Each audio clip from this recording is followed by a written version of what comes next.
Welcome to the Wtf Show podcast from Bangkok, Thailand. Presented by Vimol Kogar. Tune in to get your dose of weekly verbal Red Bull.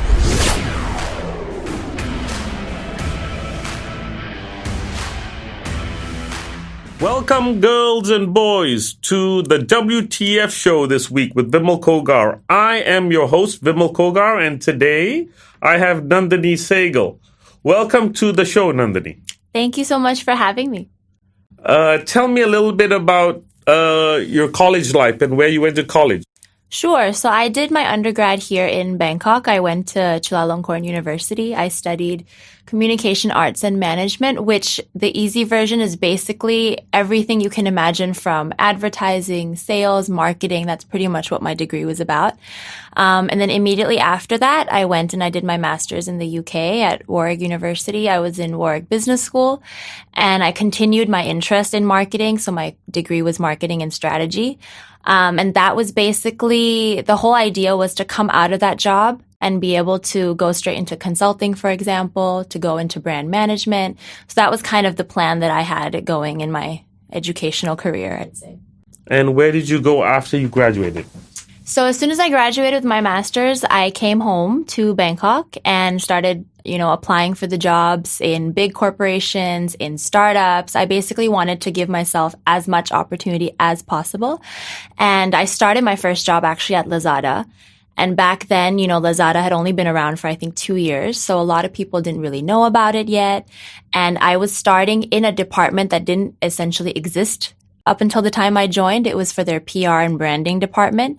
And my role was basically to just get people in Thailand knowing about Lazada, what it was about, what they offered, because back then people were like, what is Lazada? And during my time there, I actually got an offer from Nestle. And I immediately jumped at that offer because, in my opinion, I wanted to work for a big corporation at that time. Fresh graduate, I wanted to work for a big company because I wanted to understand what they were doing. They must have been doing something right to be around for over hundreds of years. And the job at Nestle was a management trainee position. So it was a 2-year position, basically a fast track into becoming a brand manager. And so to me, that since that's what I studied, I was like, great, this is going to be my end goal. I'm going to get to be a brand manager. This is perfect. Everything was going how I had planned. And I stayed at Nestle for a little over 2 years. I stayed about 3.5 years. And basically my plan did not really go as planned. And I didn't get the offer of a brand management position. I ended up getting an entry level position, and I felt like I wasn't being valued at a company that I felt like I gave a lot of my time and effort to. Because working for a big corporate like Nestle, you have to kind of put your social life on a hold because you can be working odd hours into the night. And I'm someone where work-life balance is very important to me. My family is very important to me. But those 2.5, 3 years that I spent at Nestle, I gave everything to that company and I kind of put everything else on hold. So when I was feeling undervalued, I decided to search elsewhere. And that's when I got an offer at Unilever, which is Nestle's competitor.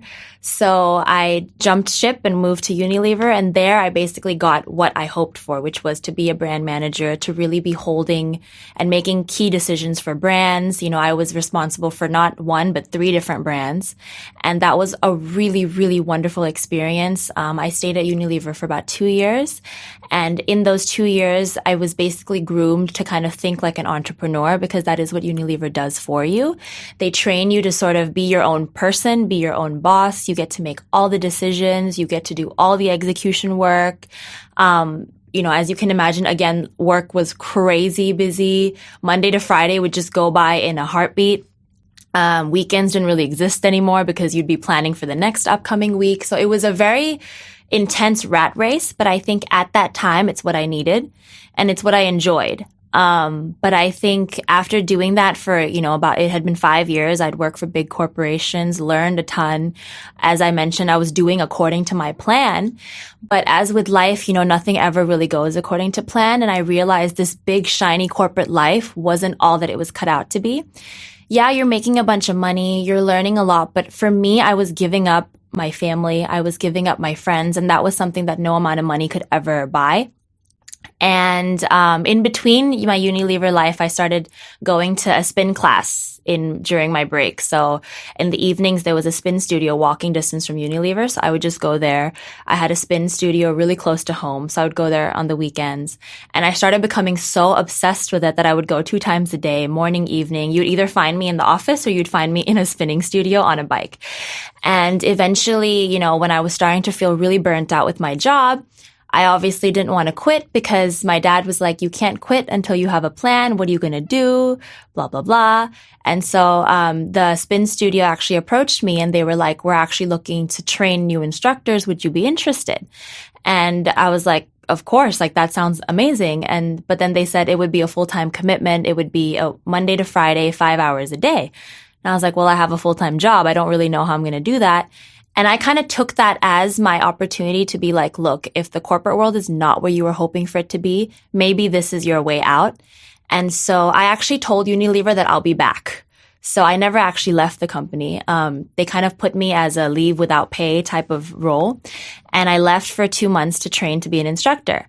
And my 5 years in a corporate world could have never prepared me for anything like this. It was not only physically taxing, but it was emotionally very taxing because you really have to go really deep into yourself. You have to break down a lot of barriers.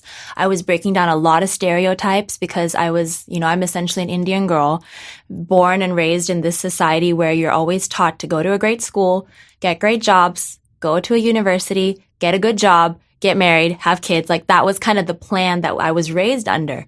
So I was essentially breaking that and saying, no, I don't want to work I don't want a good job. I'm willing to make far less money at a job that might not be sustainable because how much longer can my body really take physical endurance anyway? And so it was a lot of things that I had to overcome. A lot of people didn't understand what I was trying to do. A lot of people didn't understand why I was giving up a great job in Unilever. They were like, you'd be 2 years from becoming a marketing manager at that point, and then you could be a marketing director. Everything was laid out. So nobody really understood why I was doing it. But I was like, look, even if I fail, it's something that I need to do because I'm not saying I'm closing my corporate door. I told Unilever I'd come back, but I feel like I need to do this for myself just to see if all that the fear that I had about the corporate world, if that was really true or not. And after the 2 months of training, we passed our training and they started wanting us to sign contracts to become instructors. So again, I signed up to just be a part-time instructor, which basically meant I could go back to my corporate world, but still teach this spin and exercise, something that I became really passionate about. And so I ended up leaving Unilever after that, and I joined an ad agency. And the reason for that is I wanted to see what it would be like on the flip side. So I trained in the corporate side and the client side, where the client gets to make all the decisions. You have the brand, you have ownership. But then to go on the ad agency side to actually receive briefs from clients to execute TV commercials, for example, that was a world that I had no clue about. And I was actually approached by the agency that I had hired for my brand at Unilever previously. So they offered me the job. And that was, again, a whole different ball game. But I have a lot more appreciation now for TV commercials, for example, because I know the effort it takes to produce them. I have a lot more appreciation for YouTube ads and all the whole online space. That was a whole space that I got to learn. But again, part-time, I was still teaching spin. So the whole juggling act became, again, a little bit too much for me. And I decided just earlier this year, actually pre-COVID, I decided to leave my corporate job completely and commit full-time to being a fitness instructor. So that's kind of the journey that my life has taken thus far. Yeah. So tell me, I excuse my ignorance, but what is spin? So spin is also known as rhythm cycling, where you're on a stationary bike. You're in a dark room and you basically are riding your bike to the rhythm of the music. And an easy way to think about it is imagine you're just in a nightclub, but you're on a bike and you're exercising. It's 45 minutes, pure cardio. So you burn up to about 450 to 500 calories in one class. Okay. So coming back to your careers, so you left Nestle and then you joined Unilever, and you left Unilever at a relatively high-paying job, which gave you a clear career path. And, you were climbing up the ladder, you knew where you were going, and now you're sort of part of the gig economy. Relatively high stake change for you. Do you have any regrets? If you asked me this, if I'm going to be honest, if you asked me this a couple months ago, right when I left my job, I would say yes. Because, I gave up a paying job. I gave up health benefits for a type of lifestyle where you don't really know when your next paycheck is going to come in. So I think a couple months ago, yes, I would have said, oh, maybe I should have just stayed at this corporate job and done the teaching part-time. But I feel like now, I've really stepped into my power, and I now know that I'm meant to be doing what I was kind of put on this earth to do. Is the joy and the satisfaction that I get from teaching other people is something that no amount of any marketing budget could ever give me. For example, if I made you buy a soap versus I made you buy a package to spin with me, I'd be so much happier about that spin package, because I know that you're making an investment in not only trusting me with your health and fitness, but it's also such a wonderful challenge for other people to try, because what we do in spin is not easy. You're on a bike for 45 minutes. There's no break. You can't get off. You can't leave.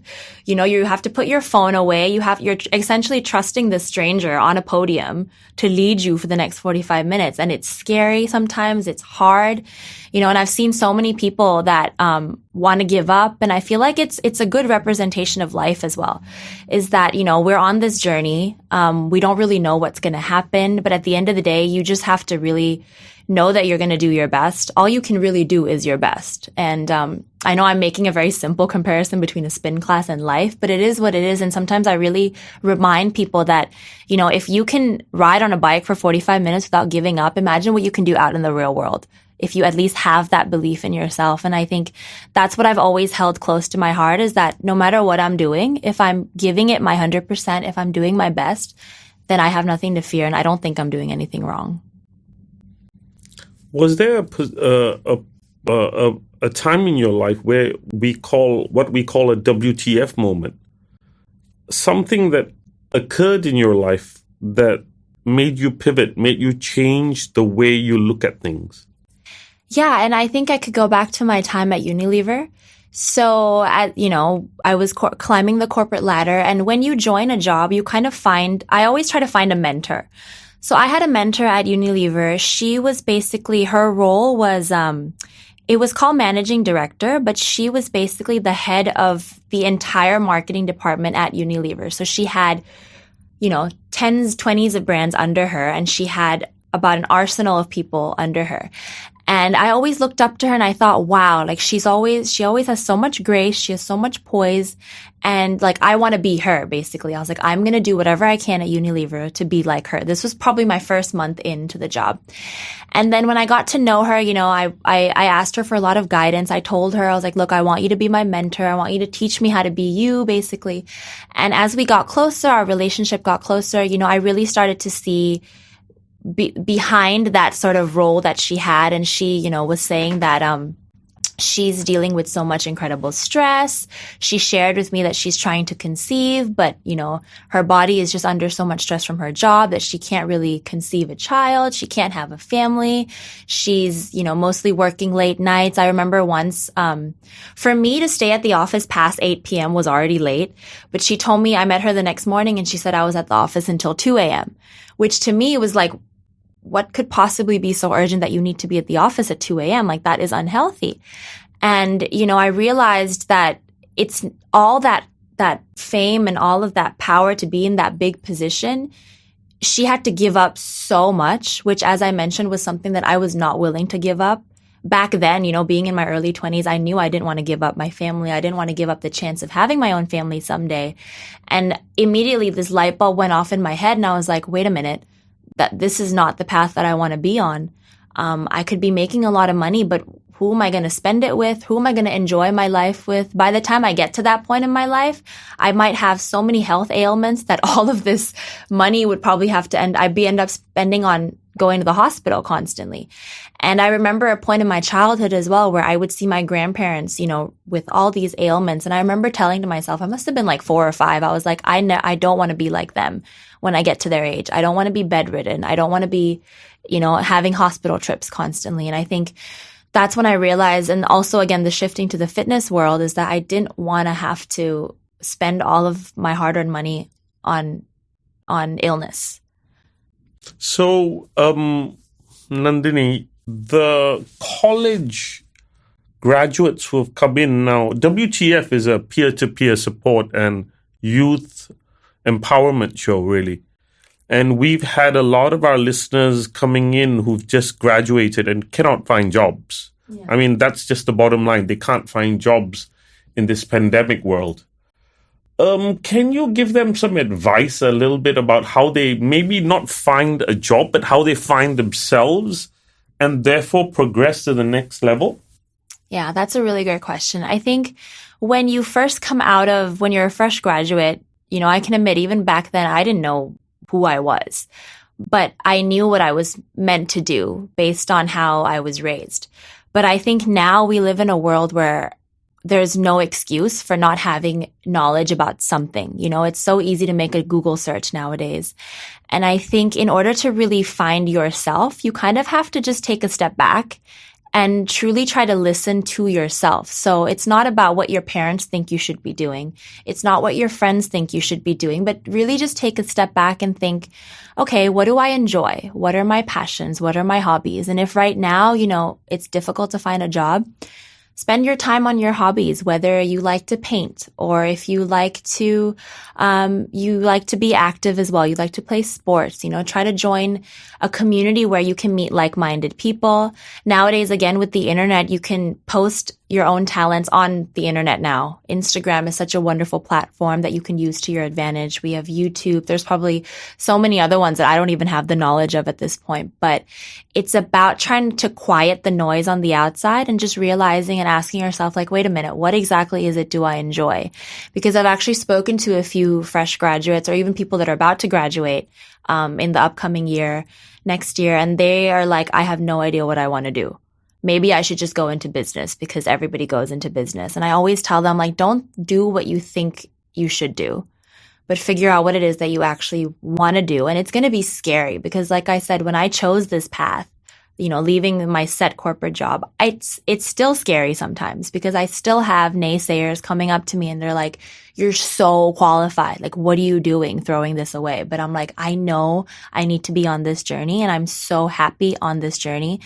Sure, I'm not making the amount of money that I used to, but for me, my mental sanity, my happiness, being able to spend time with my family and my friends was so much more worth it. So it's like a little bit like finding yourself, as it were. Exactly, yeah. So every day you're going to have opportunities to do that. Every day where you're going to have opportunities to either listen to yourself or listen to the people around you. And that's something that I think to this day we are still going to be battling, I think, till the very end.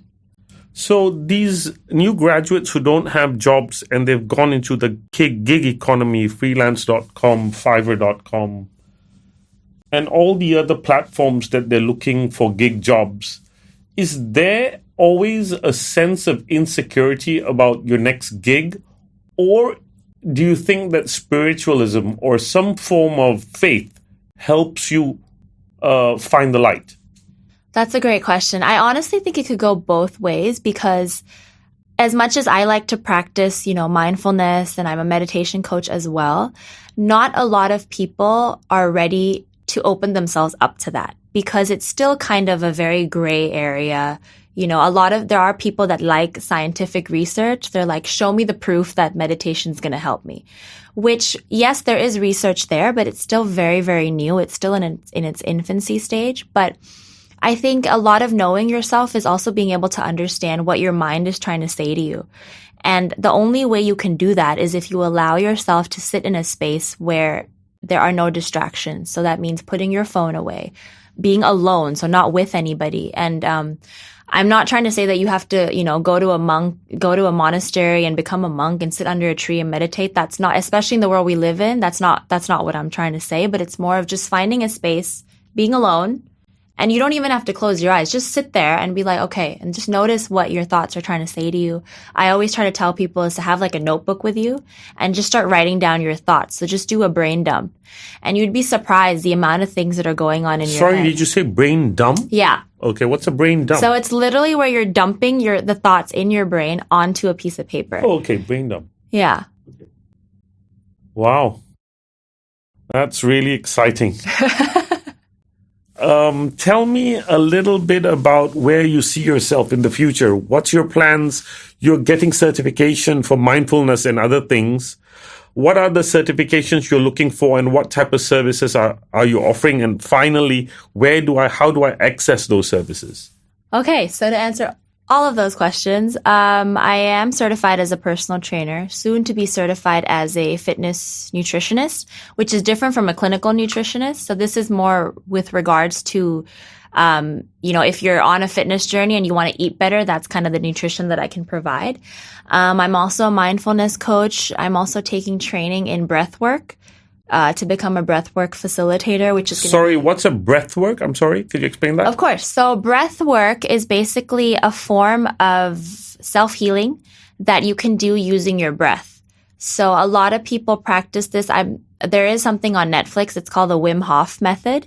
And his method, what he does is he puts himself through extreme conditions. So he goes into like extreme cold. He jumps into icicles, for example. But the reason he's able to go through that is through a breathing technique that he teaches. So that was how I learned about breath work, was actually through the Wim Hof method. But there's so many other methods as well. And so I'm getting training to be a facilitator for that, which I think is another thing that I can offer with the wide range of things that I do have. And where I do see myself is, I think I'm still on this path. I'm still learning and I'm still growing. I think in this sort of, sometimes I feel like I'm in the dark and I'm just trying to find my way. So I do hope that I can help people sort of be able to take control of their minds again, to be able to understand how they can step into their true power and do what they're truly meant to do. And where you can find me, I'm most accessible actually on my Instagram, which is at Dini_fitmind. I also have a website, which is www.dinifitmind.com. And the reason for FitMind is, again, if you want to get fit for your body, you go to a gym. You want to learn how to eat healthier, you go to a nutritionist. Where do you go when you want to work on your mind? So that's kind of where the whole FitMind idea was born, is because I think we live in a society where mental health is not really discussed. It's still a taboo. But I kind of want to shed light and, educate people that it's okay to not be okay. And it's okay to seek help in those moments as well. And I want to be one of those platforms or places that people can come to when they feel like they need a little bit of guidance, when they need to understand their mind a little bit better, learn how to control it a little bit better. So as mentioned, it's still new, but I'm hoping to be able to do that in the future as well. I'm the luckiest person in the world because I get to meet fascinating people like you, Nandini, on the WTF show. Two things, Nandini. First is that you get to nominate my future guest. So if you can send me an email with who you think could be good on the WTF show. And at the end of 2021, we have the WTF Youth of the Year Awards, where you get to nominate somebody between 20 to 30 years old who you think sort of exemplifies what you want in your community. I'm going to give you the last word, Nandini, on really about community building and how we can help our listeners out there sort of find themselves, find you, and find a pathway forward. We are living in really tough times and people are confused, right? You understand mindfulness, you understand how to discipline your mind. How do you think you can help people moving forward in the best possible way?